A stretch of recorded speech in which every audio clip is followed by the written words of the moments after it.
This is the most important, neglected, and mysterious factor in writing a successful book. When I was in school, there was a teacher who used to love to joke around by making us ask him the same question over and over again.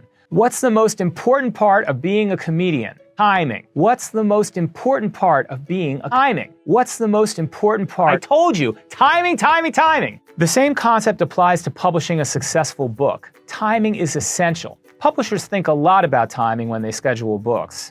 It's not considered wise to publish an unknown writer at the peak of the holiday shopping season because better-known works are coming out then and newer works aren't as easily discovered.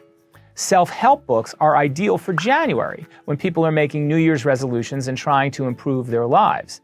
Books for moms and dads and grads are better in the spring to coincide with graduation ceremonies, Mother's Day, and Father's Day. Some books are inadvertent beneficiaries of timing. For example, Hillbilly Elegy, J.D. Vance's memoir about being caught between the world of East Coast elites and his Appalachian family. That book became immensely popular after Donald Trump defied the conventional wisdom of the elites and won the 2016 election. Many of those elites wanted to understand what rural voters were thinking, so they turned to Hillbilly Elegy for answers. But even more important than timing is time itself, the amount of time authors take to write a book. For books with a fresh take on a new topic, being first to market can often determine success, so those authors have to be able to meet a deadline and finish quickly. The authors who were among the first to write about keto, or Instant Pots, or green witchcraft did the best. We have an entire division, Adams Media, that specializes in books that can be conceived and published within 6 months. For books that are striving to set a new standard of understanding or tell a complex story, it sometimes takes a lot more time than either the author or the publisher initially realizes. Some of my favorite books have taken an extraordinary amount of time to write. One of our most acclaimed works of history is David Blight's Pulitzer Prize-winning biography, Frederick Douglass, Prophet of Freedom. The author worked on the book for over a period of 10 years. Now you may be wondering, what took him so long? Well, David Blight is a professor of history at Yale University, so he had a day job. But what's remarkable about the book is the assurance and clarity of his narration. As Steve Martin famously said to John Candy in Planes, Trains, and Automobiles, when you're telling a story, try having a point.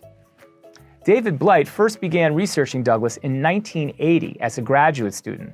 By the time we published his biography in 2018, David had been thinking about Douglass and considering his life for nearly 40 years. In other words, he had a point, and a point of view, based on years of careful research. This summer, we're publishing 2 major novels that have been in the works for more than a decade. In August, Simon & Schuster will publish Properties of Thirst by Marrianne Wiggins, a family novel set in California during World War II.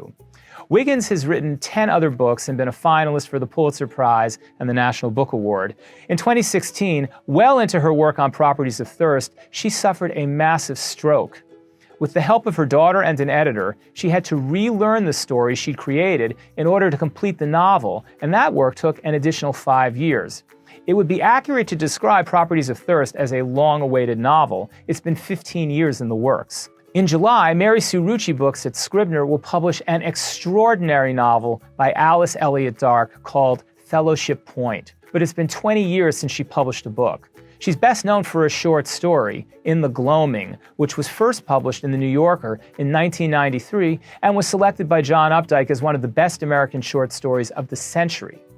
Fellowship Point is the story of a lifelong friendship between 2 women from their childhood into their 80s. It's a great 19th century novel about the lives of women in the 21st century. But why did it take Alice Elliott Dark 20 years to write her next novel? Well, there was a false start on a novel that she abandoned, but the main reason is that Alice felt she needed to live with the characters to understand them. She said, "I loved creating and spending time with all 3 of my main characters. Although I invented them, I ended up learning from them. I couldn't have figured out the solution to the future of Fellowship Point without spending hundreds of hours getting to know these women and being guided by their wisdom, intuitions, and moral sensibilities." That depth of understanding, that ability to know the minds of the characters in the fiction, That's the quality I love the most in fiction. It's a wisdom that can only come when writers have spent a great deal of time thinking about the intricate complexities of their characters' lives. So, if you're working on a novel or an ambitious work of nonfiction, don't despair if it's taking you forever to finish. Take your time and make the most of it, as long as you didn't promise your editor that you'd deliver your manuscript last week. And that is the word according to Karp.